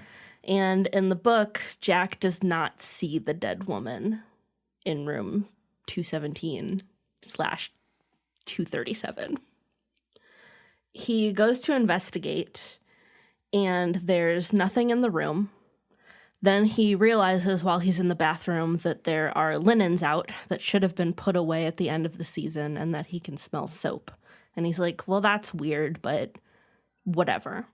So he turns to leave, but as he's going towards the door of the hotel room, he hears the shower curtain. Goes back to the bathroom and he looks, and now it's been drawn shut. He left it open, now it's shut. And he thinks maybe it's a trick of the light, but maybe he can see like a shape behind the shower curtain. So he's closing the door to the room, goes to leave, he's closing the door, and he thinks as he's closing the door to this hotel room that he hears this wet thump, like somebody getting out of the tub. Mm-hmm. So it's a really creepy scene of just like, is there something there or is there not something there? I think that definitely works arguably way better. That scene works way better in a written format. Like if you were reading what the movie scene was, I don't think that would be particularly creepy. Mm-mm. You know what I mean? And it was just like, and then a hand pulls back the curtain and this beautiful woman steps out of the dress. And then as he spun her around kissing her and he glances over her shoulder, like even if it was written really well, I don't know how creepy it would be. What you just described sounds incredibly creepy and effective because it reminds you of every sort of situation, you know, that you can think of in your own house where you're like, what did I hear? You know, like it's the ambiguity of it and that sort of thing lets your mind run wild and go crazy. I do think the movie's change maybe makes more sense for a movie. I would like to see this way play out in a movie to see how it does, because I think you could get a similar effect. I think both scenes can work in the movie. I think only one of those scenes works in the book. In terms of being creepy. Sure. Yeah. In terms of being creepy. I think the movie scene could work in the book in terms of as its own sort of thing and like kind of thematically, but I don't know how creepy it would be. But I do think that either scene could work in the movie. Only one of those works in the book. And I think in a movie you have the benefit of the visual, and you can do something like a jump scare. Having a beautiful woman get out of the bath, blah blah blah. I think that they could have done something really effective with the shower curtain, and then gone on to do the scene more like it is in the movie. They do. We get from my memory, we do get an initial shot of just a vague outline of something behind a shower curtain. Yeah. And like you're not sure what it is. I think it's not maybe as effective as what is described in the book, but I think they go for that a little bit. At least from my memory. I don't remember exactly how it plays out. We originally were going to record this the day after we watched it. It's now been 4 days, 3 days. So some of those finer details have left my memory a little bit. But I do remember there being like that outline of some like a vague shadow behind the shower curtain at first before she kind of comes out. So I think they were kind of trying to allude to that at least a little bit. But yeah, the way you described it from the book sounds much creepier to me than what's in the movie, but I also don't know. It would have been tougher to make work in the movie potentially than sort of the scene we get. So there is a giant glittering party in the book, like we see in the movie, but in the book it is a masquerade. That makes more sense. So there are costumed people, which explains the jog man. Yeah. In the movie it's just like a roaring 20s. Yeah. It's the party, I assume, from the picture. Yeah, I would assume at the end of the so. It's just like a roaring 20s, like they're all dressed like flappers and stuff, you know. There is also a scene in the book where the elevator starts running in the middle of the night while they're all asleep. And this is after several other things have happened, so Wendy is pretty unnerved by this. And Jack's like, it's just a breaker or whatever. I'll go fix it. And Wendy's like, no, we're all going. Yeah. I'm not staying here alone. So the whole family goes to investigate. And when Jack like cuts the breaker and makes the elevator stop, they look inside and there's confetti and a masquerade mask in the elevator. Ominous. Also, back to that dog man. There's a scene fairly late in the book where Danny knows that Jack is downstairs. This is kind of like the calm before the storm, so to speak, when everything's building up to a head. But Danny knows that Jack is downstairs and is thinking about the bad thing, which is what Danny calls drinking. Yeah. And he knows that Jack is in danger from the forces at the hotel. So Danny leaves the room to try and find his dad, but the hotel sends the dog man to stop him. And it is creepy as fuck. I'm gonna just hang on. Okay. I'm gonna read a small section. He threw the covers back and swung his feet out onto the floor. He kicked his slippers out from under the bed and put them on. He went to the door and pulled it open and hurried up to the main corridor, his slippered feet whispering on the nap of the carpet runner. He turned the corner. There was a man on all fours halfway down the corridor between him and the stairs. Danny froze. The man looked up at him. His eyes were tiny and red. He was dressed in some sort of silvery, spangled costume. A dog costume, Danny realized. Protruding from the rump of this strange creation was a long and floppy tail with a puff at the end. A zipper ran up the back of the costume to the neck. To the left of him was a dog or wolf's head, blank eye sockets above the muzzle, the mouth open in a meaningless snarl that showed the rug's black and blue pattern between the fangs that appeared to be papier-mâché.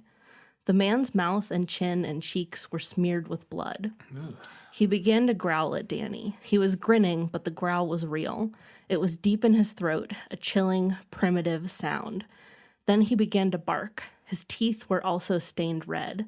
He began to crawl towards Danny, dragging his boneless tail behind him. Yeah, that's it's really scary. That's creepy. Don't like that. Don't like that at all. Wendy gets way more weapons in the book. In the movie, she has the baseball bat, and then later she has the knife. In the book, she carries the knife around with her for a long time, but she also has the wine bottle that she uses to knock Jack out.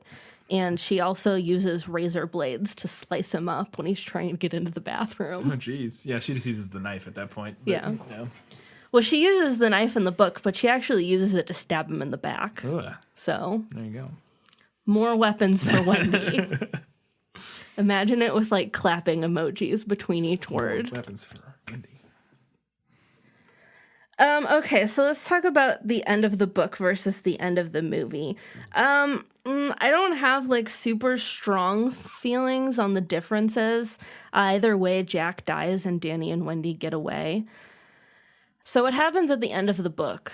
Well, we talked a little bit about the end of the movie. There's the chase through the hedge maze, and Danny gets away, and him and Wendy get in the snowcat and drive off, and then we find out later that Jack froze to death. In the book, the hotel explodes at the end of the book because it forgets to have Jack dump off the boiler.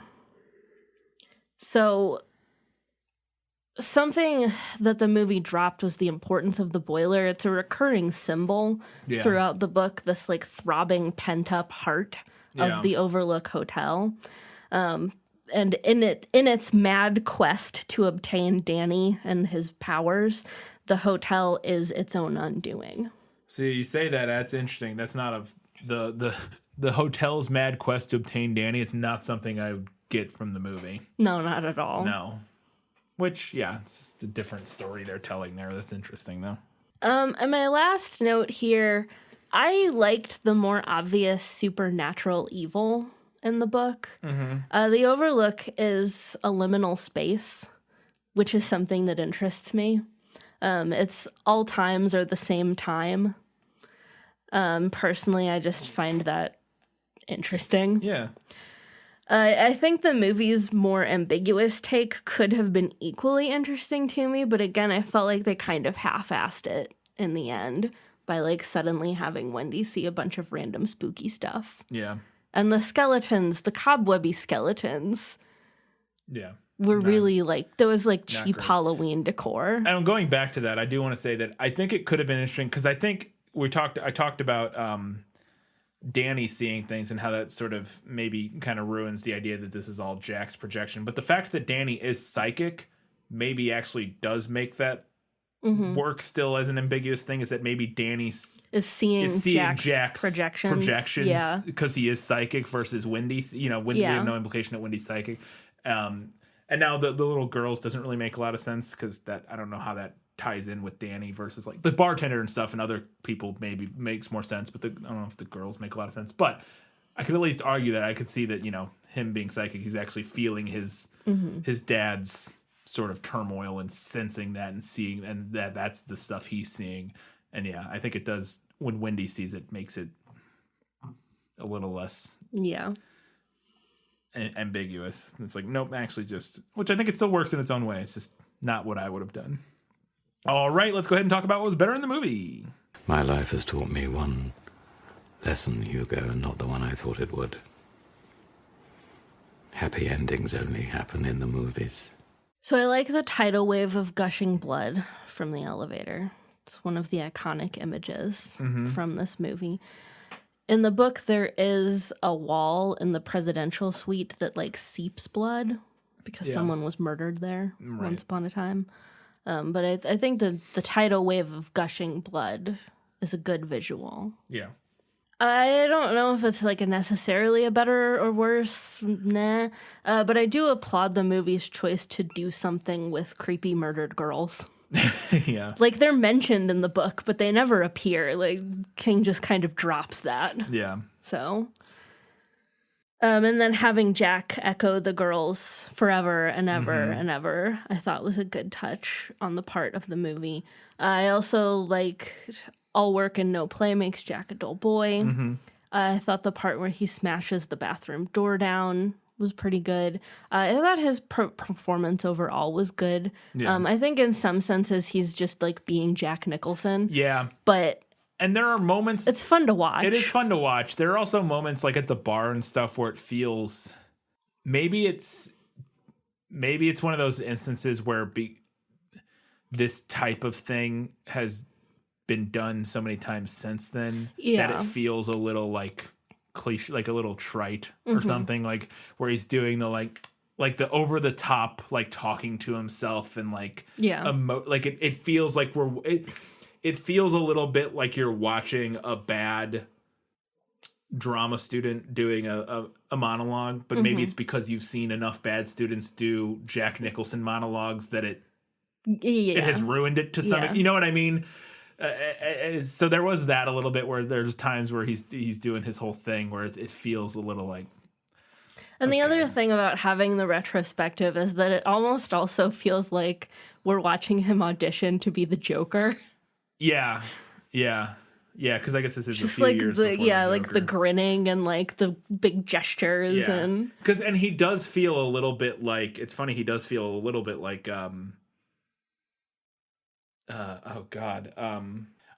it's not Heath Ledger's Joker.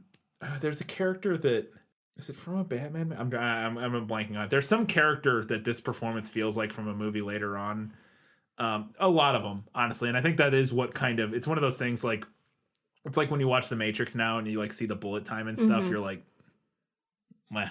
He's kind of like that. I mean, like, or you could see somebody doing that. And I think it's kind of the same thing with Jack Nicholson's performance in this versus, again, we've seen enough bad versions of it in other things that it maybe doesn't land quite the same way anymore. It's still very compelling and very good. And if you can divorce yourself from sort of the years of worse versions of it later, it does help. But yeah, so there were exactly 4 things that I knew about this movie going in, and none of them were in the book. So there you go. There's that. The girls, the hallway blood, all work and no play, and here's Johnny. Those were the 4 things that I knew about this movie, and not a single one of those things was in the book. There you go. I thought having Danny cover his tracks by going backwards in the snow was a nice that was touch. All right, so the end of the movie. So we see Jack in the picture, and the read that I got from that moment was that the hotel has survived on to infect others, and Jack has now just become part of the hotel's ongoing liminal space. I think it's a perfectly valid which was bolstered by the idea from the book that when people die in the Overlook, they become like puppets of like the evil entity that controls the Overlook. Which I think is implied in the movie too, with like Grady and stuff like that. Yeah. So that was the read that I got Yeah. on it.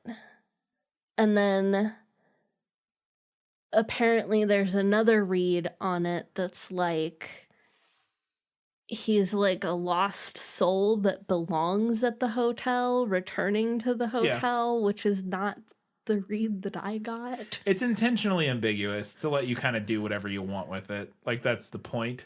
I think your read makes maybe the most sense and is the least sort of... I like my read, and if my read is accurate, then I enjoy that change. Yeah.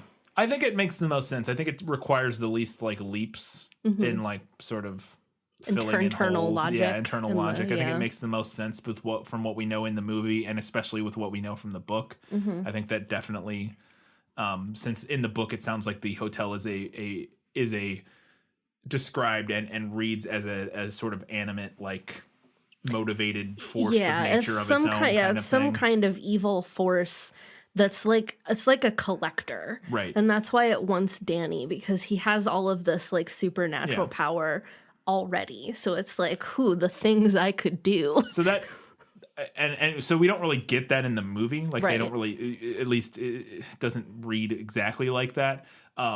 But if you know that from the book, I think that's a perfect, like the movie's ending makes perfect sense in that sort of regard. And lots of people have read it different ways, but I think yours makes the most sense, and I think I like that version the most. So there you go. Let's go ahead and talk about a few things that the movie nailed. As I expected, practically perfect in every way. The family does drive a yellow VW Bug. We see that in the beginning of the movie. Yep. Halloran does ask Wendy if she's a Winnie or a Freddie. Oh, yeah, that's right. Because her name's Winifred. Yeah. And she says, I'm a Wendy. And he's like, that's better than either of them. And then Halloran, just knowing that they call Danny Doc, and like realizing that Danny has the shine or the shining. Yeah. Which was funny in the book because in that scene, Halloran calls Danny Doc, and so had Jack and Wendy prior to that. And I was reading it, and I actually stopped right after Halloran called them Doc, and I made a note in my notes, and I was like, did Doc used to be like some kind of weird derivative of Danny and I just don't know about it? Or was it like something that people used to just call little boys and it's like fallen out of fashion? What's happening here? And then I literally read like the next couple of paragraphs and I was like, oh, Halloran's just psychic and he knows. Great. Okay. Yep. Cool. Danny feeling drawn to and compelled by the room with the dead woman in it is an element in both the book and the movie. The specifics are different from the book to the movie, but I did think that the movie really captured Jack's seething misogyny towards Wendy whenever his veneer breaks. For sure. Because that is definitely an element in the book. Yeah. Danny appearing with strangle marks all over his neck, and Wendy immediately blaming Jack, because who else would you blame? Exactly. Jack meeting Grady at the party, where he's now working as a waiter, but also kind of seems like a butler. Yeah. Yeah. Like he's a waiter, but he's dressed like a butler. But he's dressed like and he talks like a stereotypical butler. I think character. that was more that's like because it's like he's from the 20s, right? And it's like waiters back then basically behaved the same as butlers and like dresses. At least at like fancy hotels and that sort of thing. The judicious use of racial slurs. Yep. Something that not judicious. What's the word I'm looking for? I don't know. Whatever the opposite of judicious is. Because judicious means like reserved. Right. Whatever the opposite of that is. Yeah. Book does it, movie does it. There you go. Wendy locking Jack in the pantry, and also the little detail where she's like panicking, trying to undo the lock, and then realizes that like the pin is just still in it. Yeah. And Grady egging Jack on and then letting him out of the pantry. This is a scene straight from the book. All right, we've got a few odds and ends, and then we're getting to the final verdict.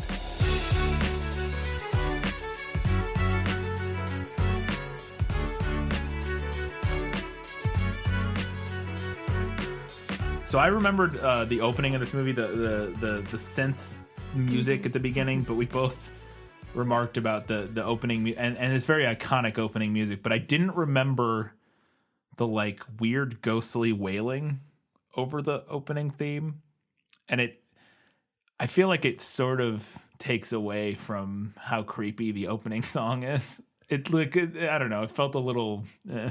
I don't know, the sound design in this movie, like, there were moments that I liked, but overall it kind of drove me insane. I think I had a note about this. I think they use music a little too much, and maybe that's the time period thing. Mm-hmm. I think the movie could have got away with a lot less score. I think the music is really effective sometimes, but I think they just use it a little too often. Yeah. In my opinion, I think you could get away with just less of a score. Yeah. And I think in a modern film it would have less. When we first meet Wendy in this movie, she's reading The Catcher in the Rye. And I was like, oh, that's very subtle, Stanley. Thank you for that subtle chef's kiss. That's a classic pretentious film dork thing.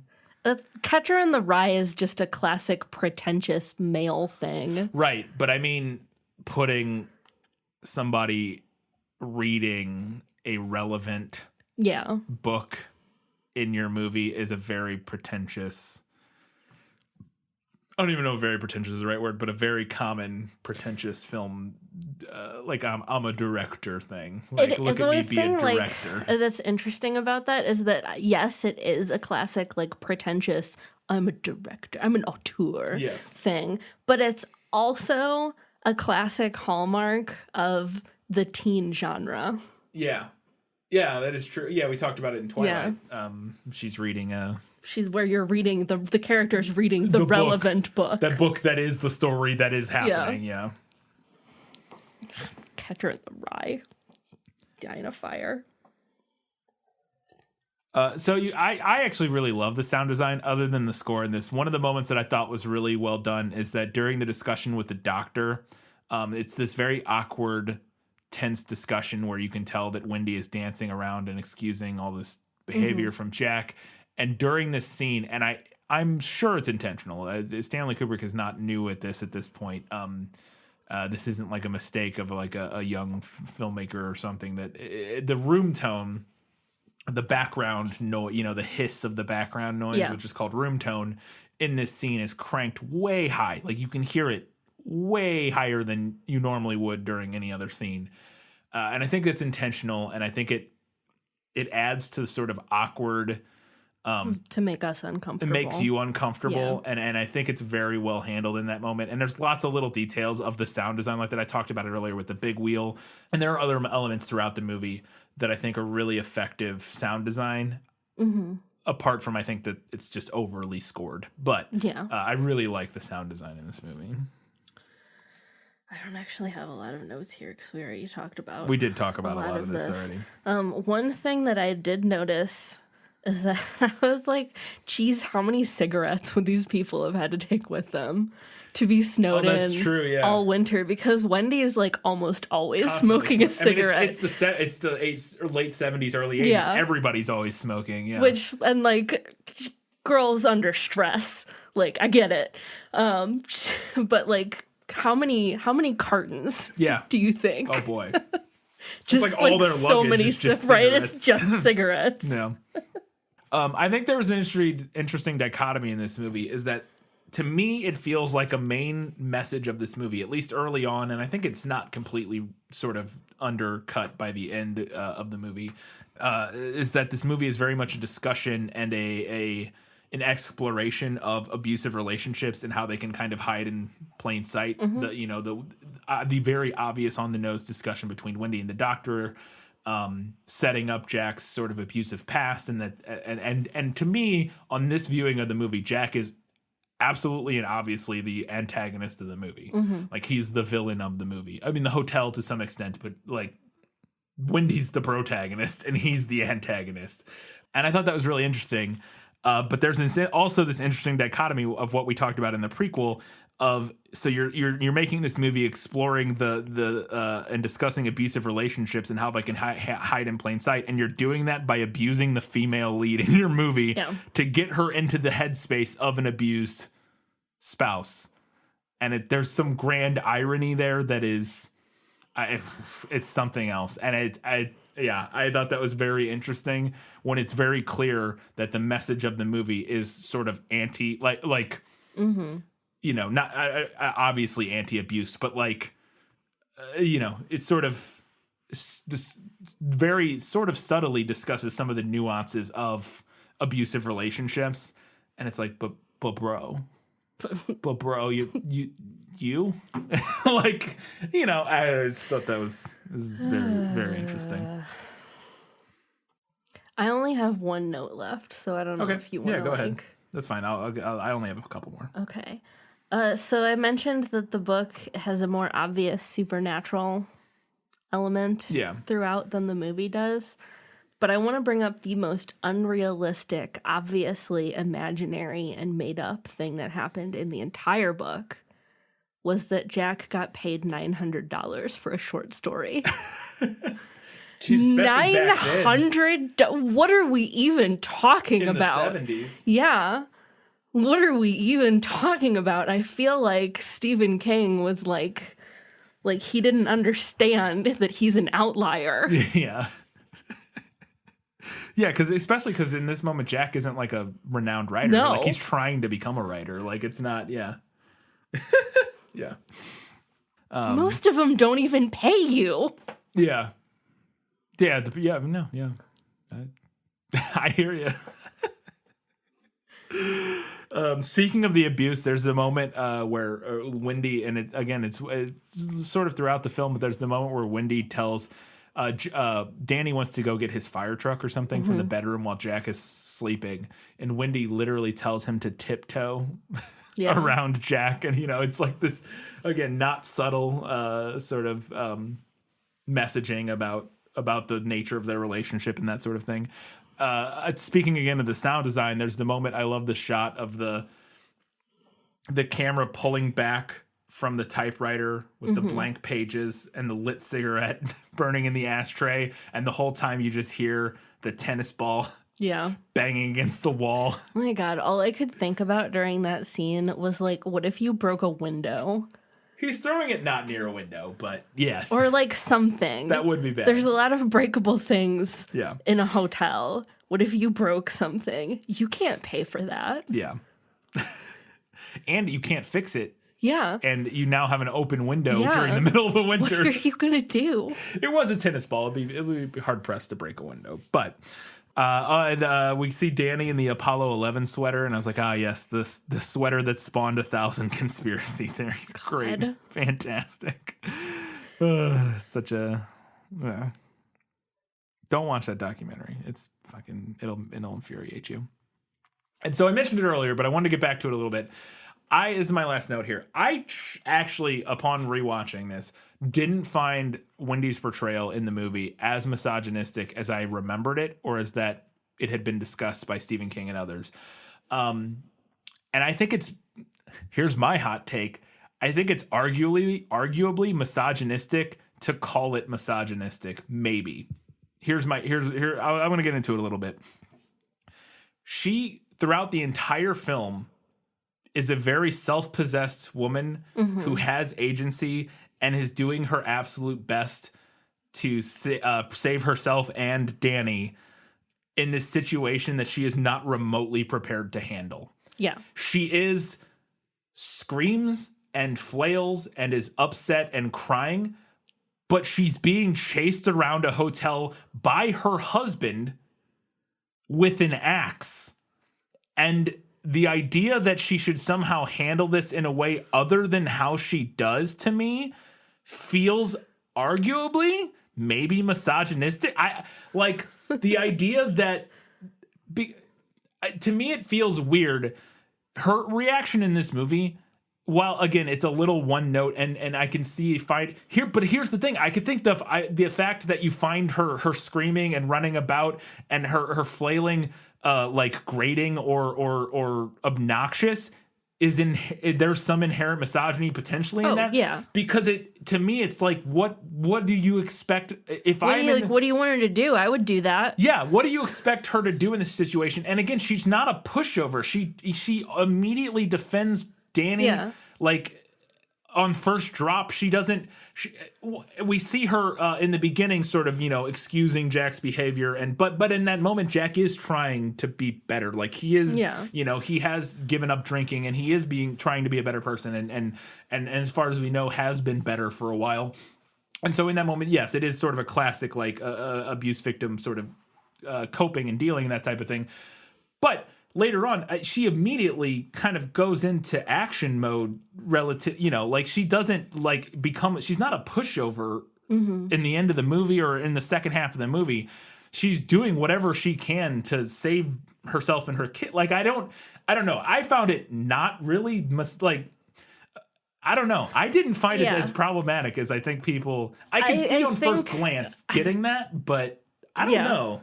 I think it is wrapped up in misogyny the same way that it is for a lot of female characters behaving just, realistically. Yeah. And I think there is too that thing that people have a tendency to do. A lot of men have a tendency to do when they take in works of fiction is to be like, oh, well, I would have done that differently. I would have, blah, blah, blah, blah. I would have, if I was in Game of Thrones, I would have been Jon Snow. No, you wouldn't. Shut the fuck up. Yeah, no, everybody, exactly. It's like when you watch Walking Dead, everybody thinks they'd be Rick, but no. No, you wouldn't. You would not. Shut the fuck up. You would be what's the mulleted dude. Like, I don't wanna, it's been so long since I watched that show. But yeah. No, I agree. And I feel the same way about like when I watch Walking Dead. Like I would be dead already. Like I wouldn't be one of the. I would have taken myself out. I would have been like, cheers. I would have already been. I don't want to live in this world. But yeah, I found again. I thought it's like I don't know how I would possibly deal with a situation where I'm trapped in a remote location. Yeah. And the person I love and have spent my life with seems to mentally like just completely snap and is trying to murder me. I don't think I would be able to handle that in a way other than running around screaming. Like I don't know what I mean, and I'm a very reserved, like chill person, but I don't know how I would handle that. Like it's so weird to me. Like that people would project that onto her and be like expecting a different. Yeah, just expecting a different reaction from her, which. And her reaction is not like you said, like, yeah, she screams and she cries and she runs around. Yeah. But she also beans him over the head with a baseball bat. She hits him with a baseball bat and she slices his hand up. And you don't even know, like, unless you've been in that situation, like, you can stand there and be like, oh, well, I would hit him in the face with the baseball bat and I would just beat him until I knew he wasn't going to get up and blah, blah, blah. You don't know. You don't know that you would do that. No. You do not know if you would even have the wherewithal to hit him once. Yeah. I have zero patience for any of that fucking macho shit, regardless of gender of who's saying it, of just, oh, I would do that, and then it fucking like, fantasizing about violent, horrible situations and how you would react. Nobody fucking knows unless you've been in those situations or are trained to be in those situations. And even if you're trained, you have to have trained and have been in those situations. Then maybe you know how you would react. Like those people might know. Like Navy SEALs who do it like every weekend or whatever, they might know how they would react. But other than that, like a normal person who's not in those situations. Joe Nobody sitting on his couch watching The Shining does not know how he would react. I don't care if you go take Gracie Jiu-Jitsu classes once a week. You don't know how you're going to handle that situation. And again, I think the situation she's in is even farther removed from like anything you can like there's a even a comparable situation. There's a wild difference between like somebody breaks into your home, are you going to go after them with a baseball bat Right. versus the person that you love? Who's the father of your child. Yeah. And you're trapped in a place where you literally can't do anything else. And again, it's your spouse. It's the person you love who you've been with for years who seems to be a completely different person. And that's a whole situation. Yeah. I can't even comprehend critiquing anybody's reaction in Yeah, that. and you don't know what's wrong with them, and if you hurt them, you're not going to be able to get them medical help. Yeah. There's so many factors that I feel like are not being considered. I literally can't imagine a reaction that makes more sense than her reaction, which is sobbing, upset, but still defending yourself as best you can. It's literally the only reaction that makes sense, and I don't find it misogynistic. I could be wrong, but that was one of those things. On this watching, I was like, no, that all makes sense to me. I mean, it sucks. Again, we talked about in the prequel about how that performance came about, but to me, it makes perfect sense and is a very compelling and incredibly good performance, and it's wild to me to think otherwise, but whatever. I think we've talked about it enough at this point. All right, let's go ahead and talk about it. It's time for the final verdict.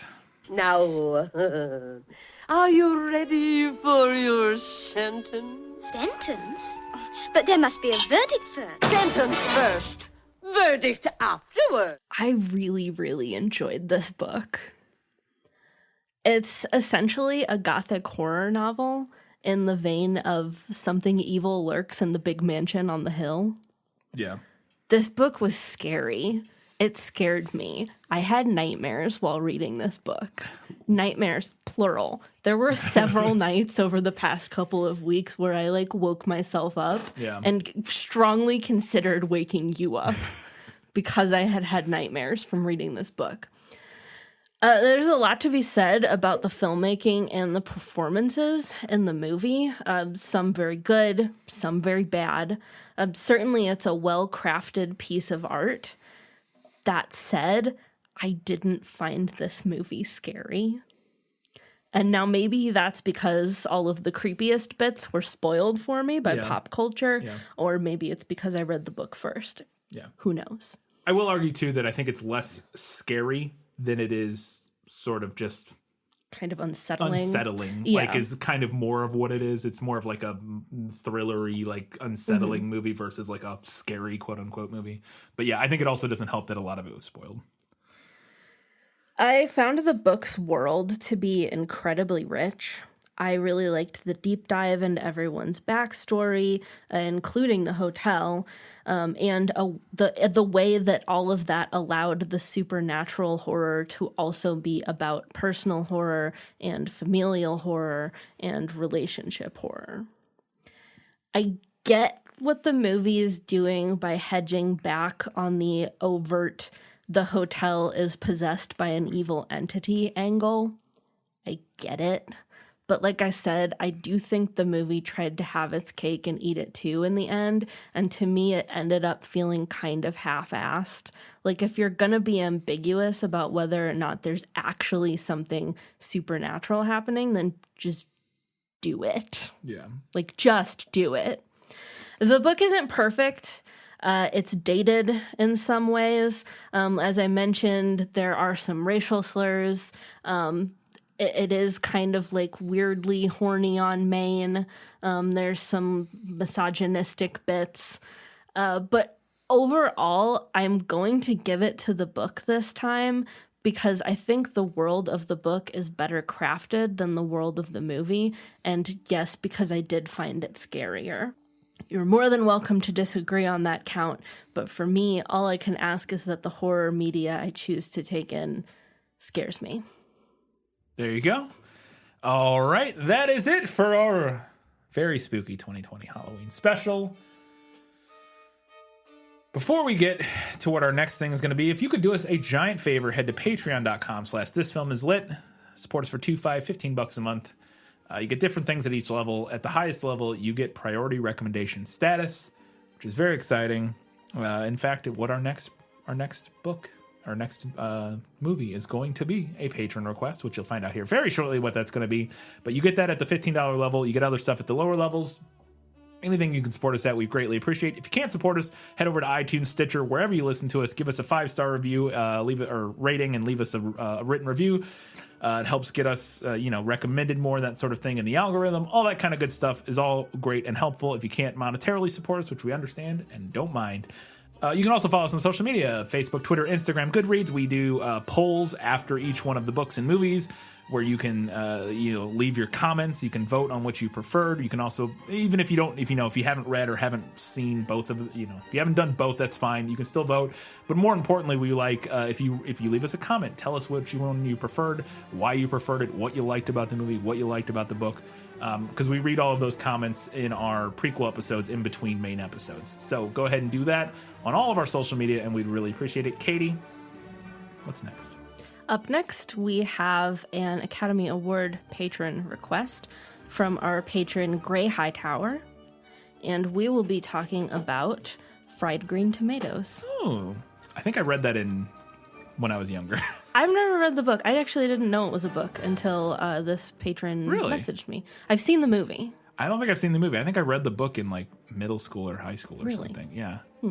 It's a pretty famous book from my memory. But I could be wrong. I thought so. I might have done both. I might have in high school in a class, I might have read and watched it. We might have done like I think we might have done like a comparison type thing. Because that was pretty common, with some of the, where you do that every now and then, where you like Romeo and Juliet or something. But I think we might have read and watched it. I can't remember. It's been a long time. But cool. That'll be fun. That'll be exciting. And until that time, in 1 week's time, we'll have a prequel episode. And until that time, guys, gals, non-binary, and everybody else, have a very happy Halloween. Stay safe. Stay inside. Don't go to parties. That's a bad idea right now. But yeah, stay safe and have as happy a Halloween as you can have during a pandemic. We were supposed to be getting married tomorrow. Yay! If you're listening to this on Halloween, or no, we were supposed to be getting married today. This was supposed to be our wedding day. If you're listening to this on Halloween, originally this was supposed to be our wedding day. Now our wedding day is literally 2 years from now. Fun. But until next week, like I said, have a happy Halloween and keep reading books, keep watching movies, and keep being awesome.